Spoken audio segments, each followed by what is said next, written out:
This is the Bama Podcast with Marty Solomon. I'm his co-host, Brent Billings. Today, I am joined by Elle Grover Fricks for another Hebrew lesson on joy and an exploration into the account of Lot's wife. Woohoo! So joy. Joy. That sounds fun. Yeah, we're in Advent now, and so it's appropriate. But I want to ask you, Mr. Brent Billings, if you've heard that truism, what's the most frequent command in the Bible? I don't think I have, actually. Oh, man. Okay. But I'm guessing that it's going to be to have joy or whatever. Well, that's the spoiler is in the title for you there. But most of our listeners would probably say, do not fear, which I am perfectly happy, of all the things that we're saying is the most frequent command in the Bible. Do not fear is a good one, right? Especially if we apply it to God's character and everything. But the word for fear, not even counting the number of times it says do not fear, only comes up 300 times in the text. Would you like to guess how often the concept of joy comes up in the text? Oh, it's got to be ridiculous. It's got to be like 1,000 times. That is correct. It is 921 times. Woo. Woo. Okay, all right. Yeah, which in English, this is one of the places that it's the Wild West completely. Translators in our language, we just pretty much have joy and we have happiness, but we don't like to use happiness for some reason. We tend to have this like Christian midrash that God wants you to be joyful but not happy. Which, like, where are we getting that from? Is there a text that I've missed that says that? I don't think so. Yeah. I don't know. The way I've always understood that is that happiness is like based on your circumstances, but you're supposed to have this underlying thing that is beyond your circumstances. Yeah, which is fine. I'm going to give us the pictures behind all these different words, but see if that holds up after we've seen some of these pictures. So if you see joy, gladness, rejoicing, exultation, all of those words, including when it's a verb, including when it's a noun, are coming back to this diverse collection, this family of words in Hebrew. So the only way to know is to check in your interlinear Bible, which one it is.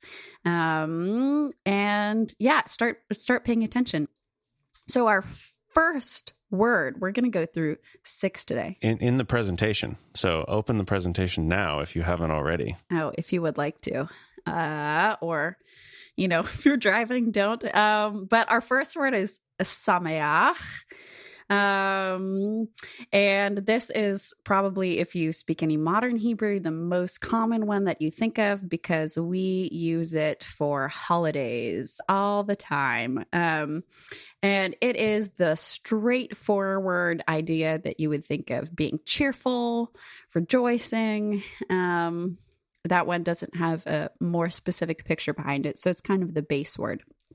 Its first mention is in Exodus 4, and it's when God is so lovingly, by the way, comforting Moshe and trying to encourage him to go on this mission that he's setting out for him. And he says, look, Aharon, your brother, is going to come out to meet you with joy in his heart.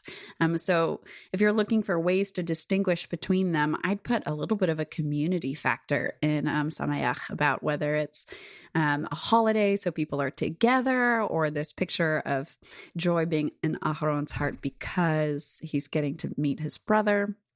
Yeah, that's number one. Okay, so a couple of things. Yes. I'm surprised that the first mention of this baseline word for this concept that appears 3 times more than the next most frequent concept is first mentioned in Exodus. Mm-hmm. That seems crazy. It is pretty crazy. So that's just like a comment. But my question is, what sort of holidays would they have at this point? Because nothing has been established in the rest of Torah at this point. So like what sorts of things would they be celebrating? Or is it just like the fact that they're back together after being away for a time or something? Yeah, thanks for the clarification. I meant in modern Hebrew, if you're saying happy holidays to someone, no matter what holiday it is, you say Chag Sameach. Okay. You did mention the modern aspect to that, but I thought you also meant that for the... Yeah, sometimes there's plenty. These are used so often, right? 921 times that even though I'm going to call attention to certain ones, there's so many other uses. So you can find whatever. Go on a concordance journey. BLB should be paying me at this point, but it's the best. Go eat your heart out on Sameach. Okay. Or any of these words. All right, our next one, moving along. I've got chedva. Chedva is a super common name for women in Hebrew. So if you're looking for a nice baby name, there you go, chedva. This one is interesting. It's coming from the Akkadian word hidutu. And so we only see it in the later portion of the text, which if you take my beginning biblical Hebrew class, you'll be able to understand why that is and what I'm talking about. But we see it in these Akkadian writings, chedva, in reference to the god Enlil, who is the third figure in the Mesopotamian Trinity. So they talk about the joy of Enlil and the day of rejoicing on his festival, which is the 8th day, by the way, which I find fascinating. But the reference that I have here is Nehemiah 8, which has the joy of the Lord is your strength, which is fun because for the original listeners, they would have been expecting chedva Enlil is your, strength. And so the author is switching that out for their context. Question, Brent? Well, I just feel like we could do an entire episode on what you just said in the last 35 seconds. So probably.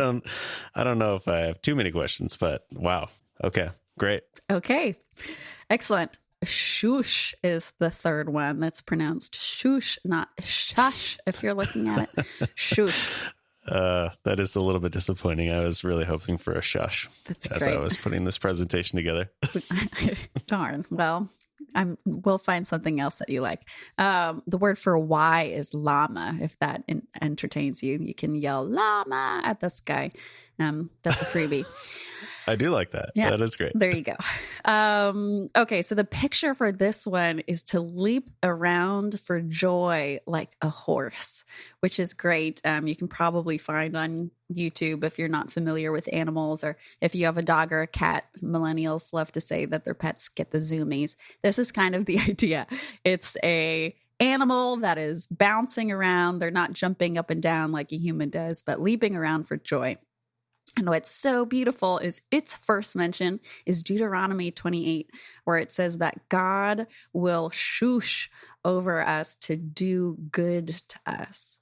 So picture of God jumping around, leaping around like a horse. I love so much. Takes away this very sterile idea of God and how distant and emotionally like blank he is. But yeah, he describes himself shushing. Is this where we get the idea of God dancing over us? Oh, that's coming up. That's coming up. That's the next one, Brent. Okay. Great not transition. Okay. Sorry. Great transition. Number 4 is, well, you have a different order than I do. I'm going to go on with my order and you can change your presentation.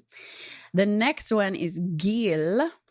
And Gil means to spin for joy. And it is also used in the context of like a circle dance, which is called a hora in modern Judaism. And so we have texts about like the planets, Gil, spinning for joy when you're reading the Psalms, really beautiful things in there. But Zephaniah 3 is one of those passages. There's 2 different words that God is using for joy in there, and you can go discover that on your own. But yes, God not only leaps around like a horse for joy, he also spins for joy again about us in that particular text. So the picture that I get of this is like the way really little kids dance, is they're just spinning around in circles, basically. Is that the right image? That is a great image. Absolutely. I'd put another one, if you've seen like Fiddler on the Roof, the lead male character, is doing some circle dancing on his own. I have actually seen that now for the first time as of a few months ago. So that's good. So proud of you. That's great. Thank you. Personal growth. If that's all you have to do in the realm of personal growth, that's a success.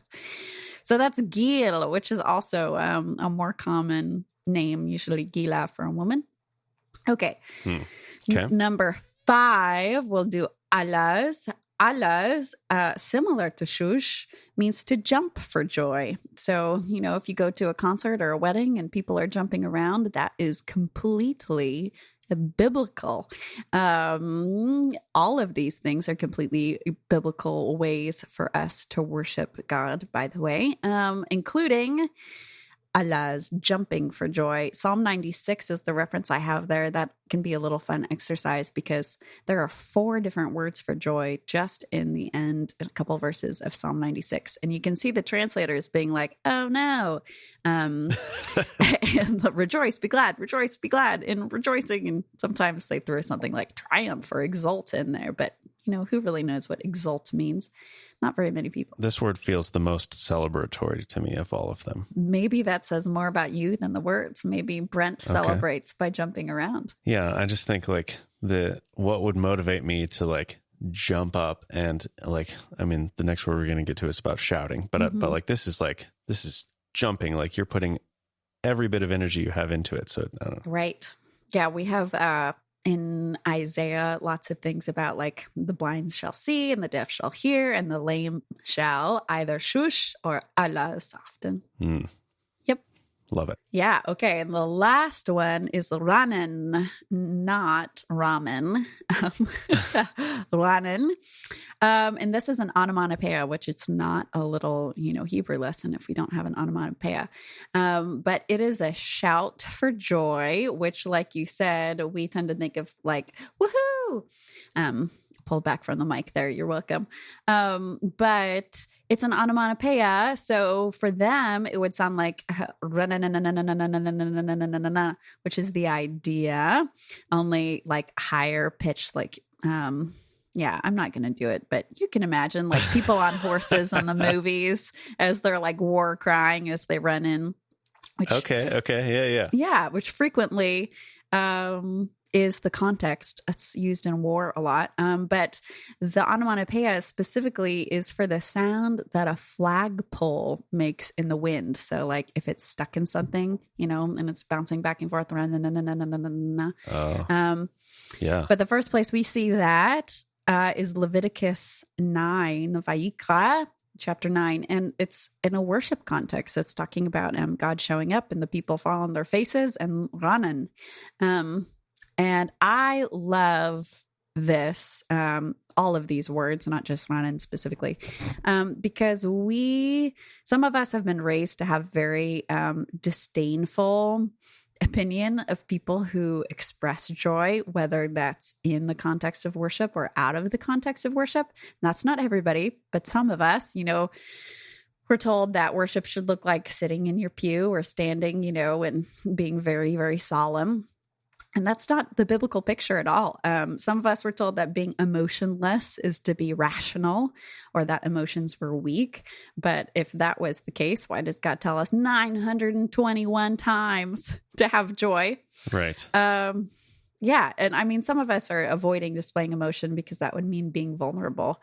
There's a lot of different things going on there. But when you realize what a rich tapestry joy is and all the times that God is inviting us to it over and over and over and over and over, and all these different expressions, it kind of makes us take a little reckoning of what is my own cultural predilection, cultural preference, and am I gluing that onto God as his character and legislating other people in the way that they should be worshiping, and thinking that they're just a little bit silly and having too much fun. And again, maybe that's not you, Brent, but maybe not the listener, but just something to keep in mind, that we can probably experiment with other ways to express joy and stop worrying about, making a fool of ourselves so much. And I know you called out the first word, samayach. Yeah, samayach. As being specifically community oriented, but I feel like this concept of ranan is maybe not necessarily community oriented, but it's when you have a whole group of people, as I would get the picture of in the corporate worship setting, right? Or in a in a battlefield where you have hundreds or thousands of soldiers all doing this together, it's going to take on a whole different sort of feeling than it would individually. Right. Yes. If you are uncomfortable with this, you can do one of two things. Shut yourself in your room where no one's going to hear you and, try out some different expressions, or go find a church community and visit for a week where this is the culture, because there are plenty of those cultures within different branches of Protestantism. And it is super normative there. I've been in a Jesus bunny hop line before. I walked into like a worship night in Jerusalem. I had no idea what was going on. Never been there before. And there's a string of people like, dun, dun, dun, dun, Jesus, dun, dun, dun, dun, Jesus. I'm like, wow, what's happening? But probably more biblical than the way that I grew up. Yeah, right. No smiling, or else people might think you're worshiping the emotion or whatever instead of God, which if God was worried about that, why would he command us to be joyful? Yes. Okay.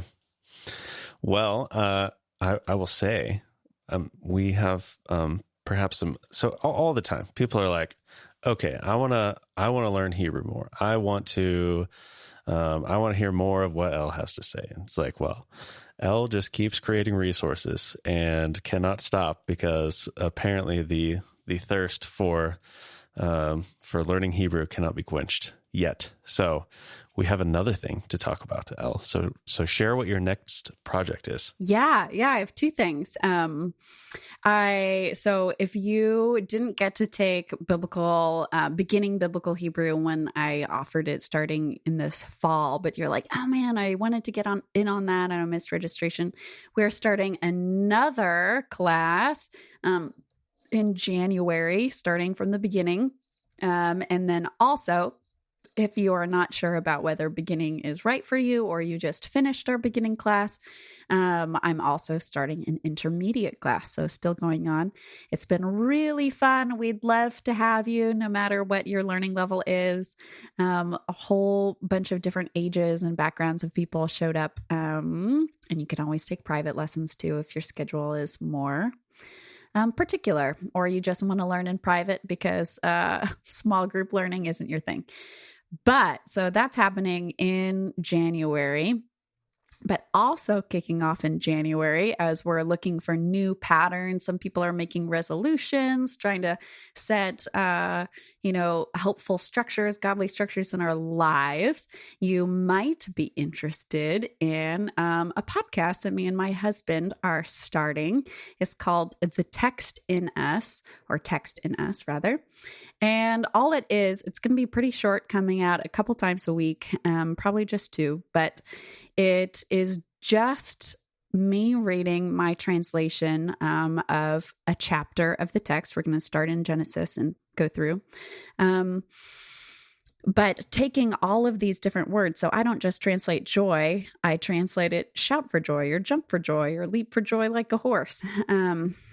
So I'll read that chapter of translation, and then my husband and I'll talk for like 15 minutes just on translator's notes. It's not going to be midrash, probably, really, no promises there, but probably not midrash. Yeah. It's not a deep dive into Talmud or history or anything. It's just going to be like, oh, when we look at it this way, or we're able to see that the Hebrew actually says this and not this, that really calls attention to this instead.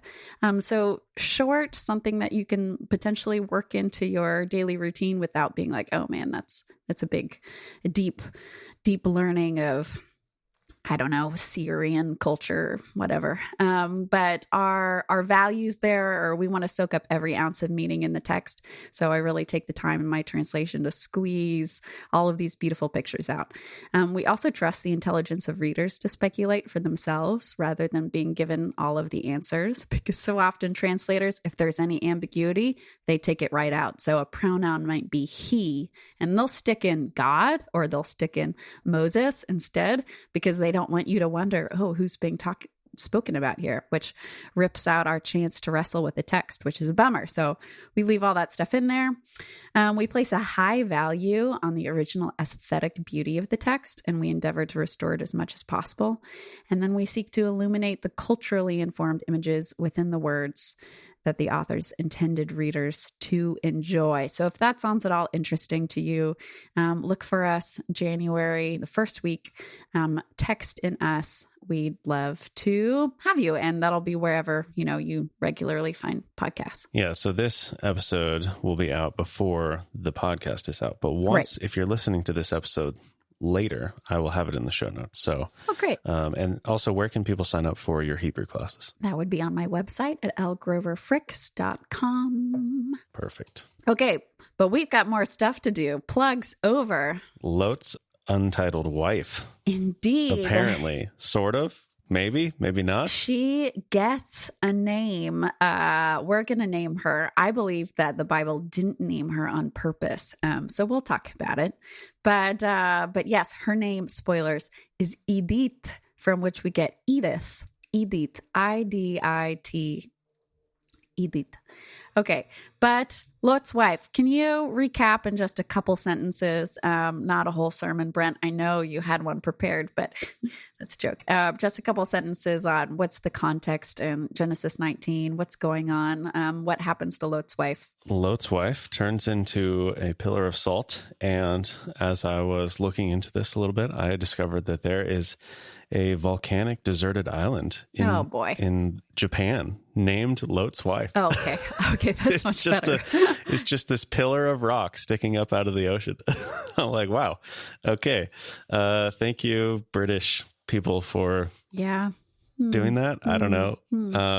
Anyway, so yeah, Lot's wife, she, they're escaping the destruction, and she looks back apparently longingly or something, in a way that she says, well, I still want to be there even though it's being destroyed or something. And so she turns into a pillar of salt. Yeah. So fascinating listening to you. I did a big paper on this, which I'll be distilling down, but so much of that is commentary that's not actually in there.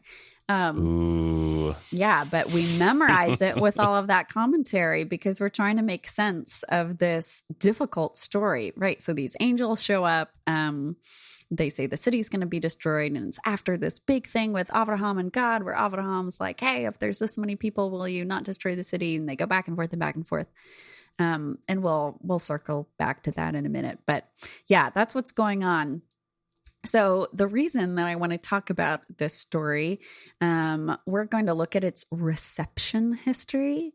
Reception history is an academic word that means like the history of thought about a story in the text or about a character in the text, how it has been received by different communities. So we're going to say reception history of Edith, or of Lot's wife. Question? Yeah, not a question, but there's surprisingly little about Lot's wife in the text, as far as what I like my back of the mind, like understanding of the story. Like there's just so little about what she's actually doing. Right. And all of this, there's all this story built up around it. Right. Which, I mean, is because we're doing our best to try to figure out why she got punished so hardcore for something. Right. Because when they initially tell Lot to take his family out, it says that Lot hesitated. And that seems like the sin that we ascribe to Lot's wife. Right. But Lot is the one who hesitated. Lot's wife only looks back. So, not to mention the fact that he just tried to chuck his daughters out the door to suffer horrible violence at the hands of a mob. And somehow commentators just skim right over that part and jump straight into trying to take out Lot's wife. Which is a great transition. So thank you. So one of the reasons we look at reception history is because we want to review biblical interpretation, or the stories that we tell about Scripture, because we want to examine where we might be perpetuating injustice or championing justice with our stories. So we don't just reflect cultural norms about gender, we also shape them when we tell these stories. So how we speak about women and how we tell these extremely important God-breathed stories every week is intensely critical to the well-being of the people within the church. So we just want to be thinking critically and noticing, where are we adding things to the text that aren't already there? And can we tell a bit of a different story? Potentially. We'll see. So Lot's wife's name, she gets named Edith or Edith in Midrash Tanhuma, which comes from like 400 to 600 CE or AD, depending on how you roll there. I believe she was left without a name in the text in order to call emphasis to the culpability of Lot in this whole narrative.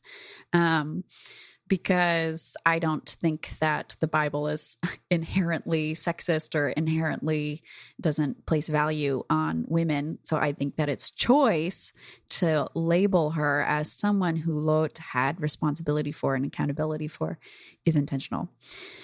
So yeah, she walks around after him. It says she turns around and she gazes at that city.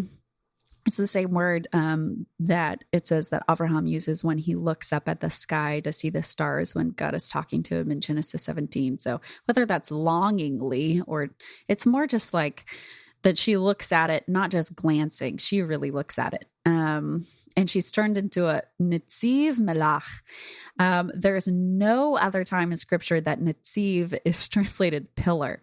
Every other time, and it's not really a rare word, it means garrison. Like lots of times in 1st and 2nd Samuel about the army as the garrison. So that's a side thing. I'll let other people think about what's going on there. But we're going to take a brief jaunt through history. We're going to look at Talmud and Jewish thinkers and early church thinkers about what is so wrong with turning around other than the angel telling her not to, or telling Lot not to let them do so. That's bad. And do we see any things that we are layering in that isn't really there? Yes. Very likely. It's a good guess. Good prediction, Brent. Okay. So, I mean, it is an interpretive thing. Why did this happen to her? So we don't want to denigrate people for trying to figure it out. But if we layer in a bunch of sexism, that is more problematic. Okay, so Talmud, Tractate Sanhedrin, gives us some background on the city of Sodom and why it might be that she was turned into salt. So that's the question that they're trying to answer. Why salt? Because she could have been, flamed out in fire. She could have just been, disappeared, died the way a normal person dies. So why a pillar of salt? That's an odd punishment. It wasn't just that she was killed or something. So Talmud, Tractate Sanhedrin, Daf 108, if you care about such things. Our rabbis taught the men of Sodom were corrupted only on account of the good which God had lavished upon them. And they said, since there comes forth bread out of our earth, and it has the dust of gold, why should we suffer wayfarers who come to us only to deplete our wealth? Come, let us abolish the practice of lodging travelers in our land, which that doesn't preach for our era at all, right? That's totally foreign to us. Yeah, no, never heard anything like that. Absolutely not. So it says a certain maiden gave some bread to a poor man. So she did some hospitality there. She gave some bread to a poor man. This is a woman doing so, even worse, hiding it in a pitcher. When the matter became known, they, as in the residents of Sodom, daubed her with honey and placed her on the parapet of the wall, and the bees came and consumed her. Thus it is written, and God said the cry of Sodom and Gomorrah, because it is great.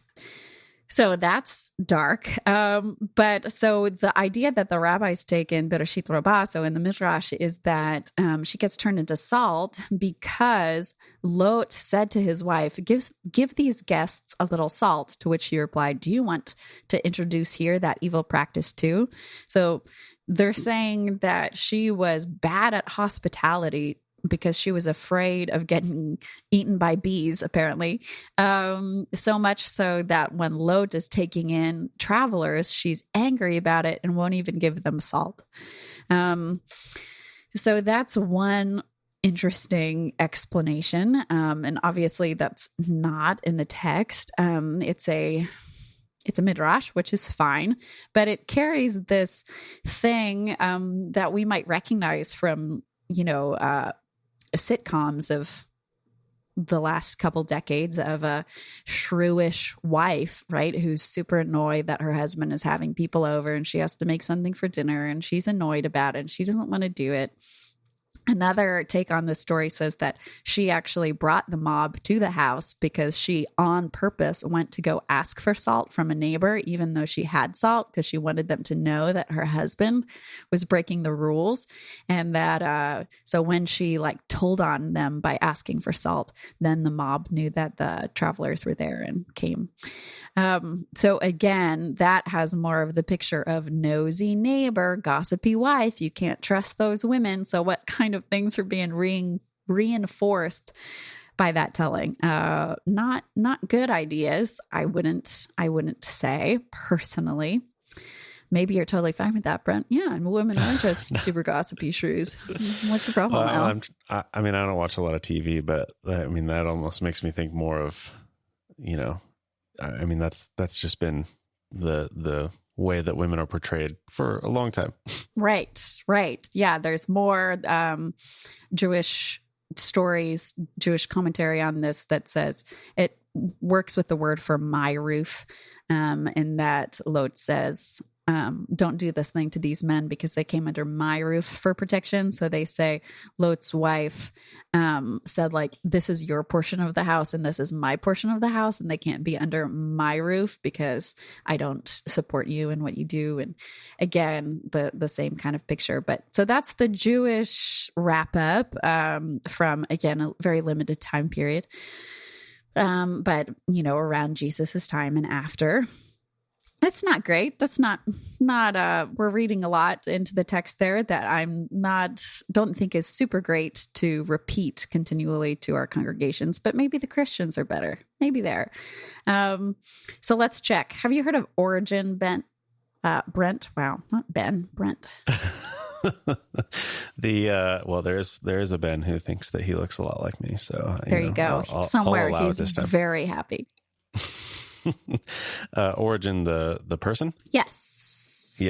Yeah, we talked about him in session 5, I believe. Perfect. He was a 1st century? Yes. 2nd century time frame? Early church. If you say early church, no one can argue with you. Yeah, that's true. I was just trying to think of which episode it might have been in, but okay.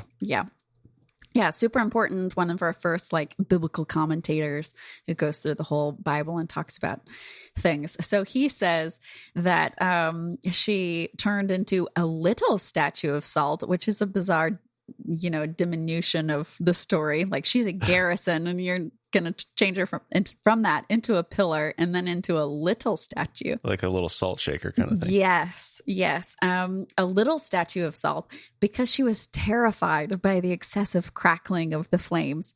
Oh, really? Interesting. That's definitely not in there. She's just so scared. Okay. And then, so you're thinking, okay, well, maybe that's all right, but whatever, give some space for early church. Which, yeah, I think Origin has great things. I'm not saying cancel Origin, but just reading what he said. Next, he says, Lot, who did not look back, is the rational understanding and the manly soul. And his wife here represents the flesh. For it is the flesh who always looks to vices, which when the soul is proceeding to salvation, looks backward and seeks after pleasures. And I've heard that kind of interpretation as recently as 2015, Brent, not about this story, but the idea that women, are emotional and that's why Eve failed and caused the fall because they're linked to the flesh, and these ideas that they're just not as morally strong. And that is a, completely wild interpretation of something, which is just this small little story in Genesis that's gone out and impacted thousands and millions of Christian women for a lot of time. You want to jump in there? Well, I mean, I will just say that 2015 is a particularly interesting date for you to mention, that may relate to a recent episode. Anyway, so I like the image that I get, referencing the Lot's wife looked back, and you saying that, I don't know if you said it was the first mention, but the picture that we get with Avraham looking at the stars, like God told him that his descendants are going to be as numerous as the stars.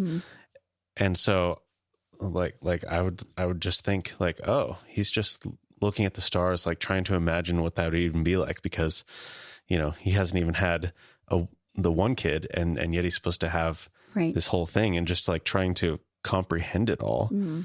And so I think like with that picture in mind, she's looking back at the city, like trying to comprehend the destruction.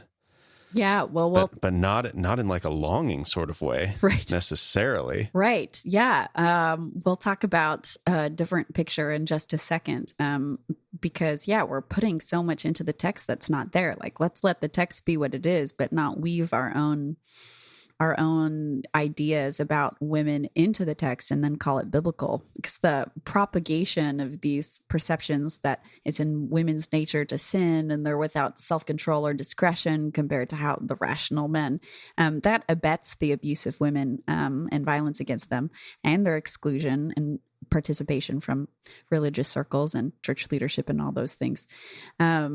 So that's why we were calling attention to it. But so on to a different way to think about the story. This is just one idea. If you want to preach on Genesis 19 in a different way, power to you. I'm totally fine with that. But here's one potential idea behind her turning and looking. There's a modern midrash written by a woman recently, which is like a poetic retelling of this story. You might put it in the show notes if you can find it, Brent. I don't remember the name of the author because I first heard about it like 5 years ago or so. But it's still answering the question, why a netziv melach? Why salt? So buried within the name of salt, I've heard a bunch of sermons being like, Christians are supposed to be the salt of the earth because salt is a preservative and it makes things taste better. And that might totally be true. Maybe that is what we're going for. But salt as a picture in Torah is different. Do you know what salt's purpose is in Torah, Brent? I don't, but I was also thinking about how like we have conflicting images. Like honey, you normally think of like this good thing, but then in the story that you talked about earlier of the woman covered in honey and then consumed by the bees, like that's not a very so like there's alternating views on a lot of these things apparently. Right. Although that isn't text, obviously. That's tractate right. Sanhedrin. Yeah, not text. Which is a totally wild tractate, by the way. If anybody wants to dive into Talmud and get into like the world to come, it is chock full of adventures, and I totally recommend it. If you have a learning partner who can, talk you through some things. But salt. So picture of salt in Torah. There's 3 different places it comes up in Torah. And the first place, which is also in the book of Exodus, it is telling you how to make the holy incense for the worship of God in the tabernacle. And it says to include salt in the incense because it is pure and holy. Pure and holy. And then it's included in 2 more of the kinds of sacrifices later in the text in Torah, describing that salt needs to go in it. Again, with that link, it is symbolizing this covenant that has to do with being pure and holy. And so one different interpretation that I'll throw out there, and if you don't like it, that is fine. But a different interpretation might be, if you zoom backward a little bit, Avraham is having this argument with God, and God keeps lowering his number of the amount of people that he'll save the city for. And Avraham does not take it all the way to, can you not just destroy the city? Which I think is in session 1 about chutzpah, I think, talking about Avraham negotiating with God and why didn't he finish.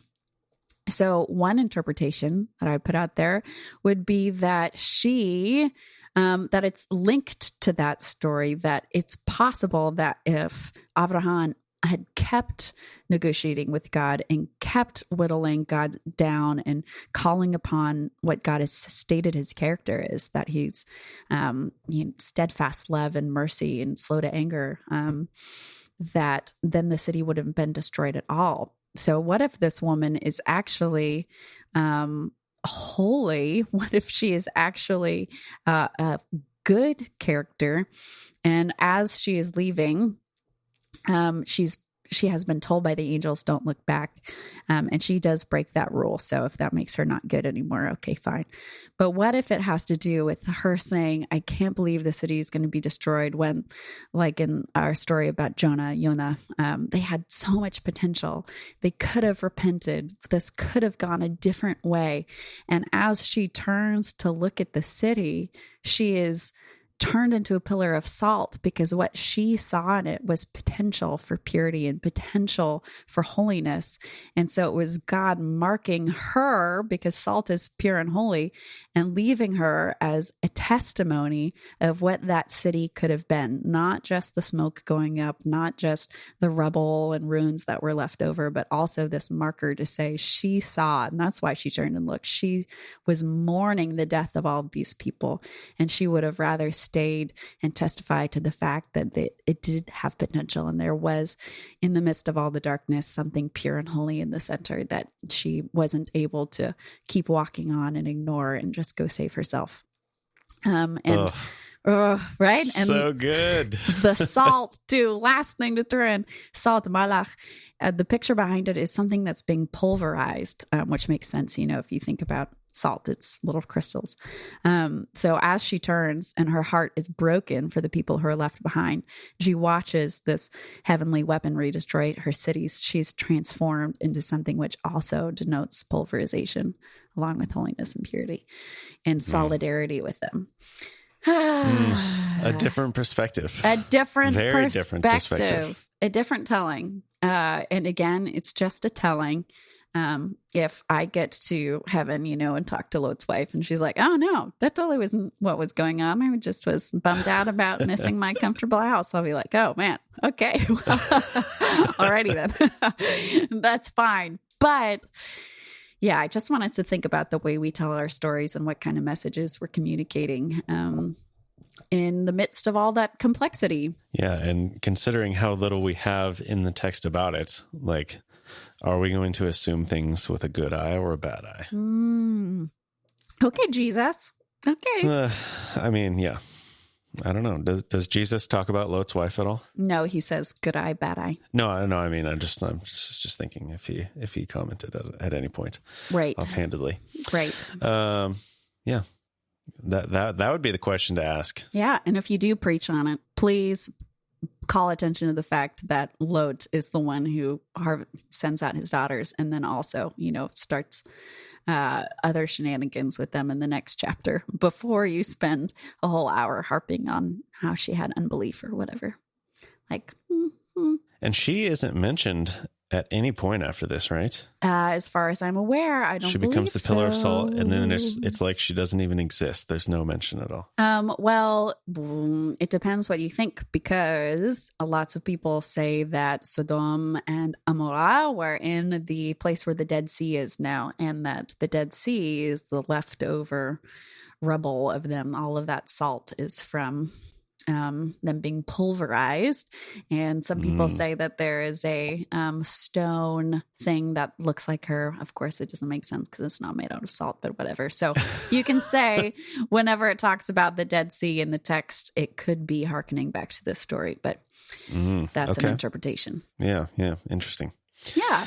Okay. Well, I think we've given people a lot to think about. I definitely have a lot to think about. So anything else you want to share before we close it down? I don't think so. You can find my email as well on my website if you really just want to be like, that's the worst thing I ever heard. That's where I am. But yeah, I'd love to have you in Hebrew class. Love to meet you guys. Yeah, and check out Text in Us if it sounds like something which might benefit you in some way, helping to get the text in you. Forgot to drop that part.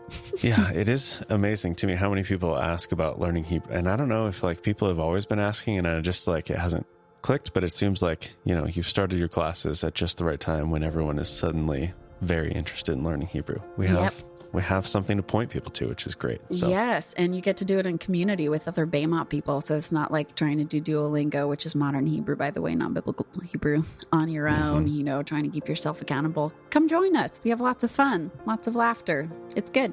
Be in the text. All right.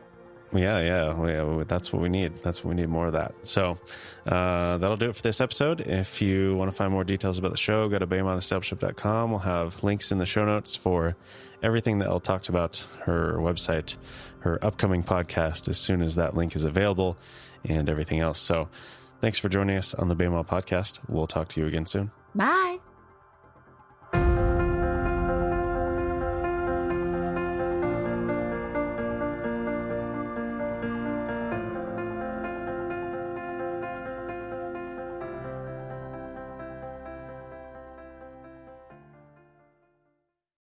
I don't have anything like wildly profound to say now that the recording's done. Sorry to disappoint.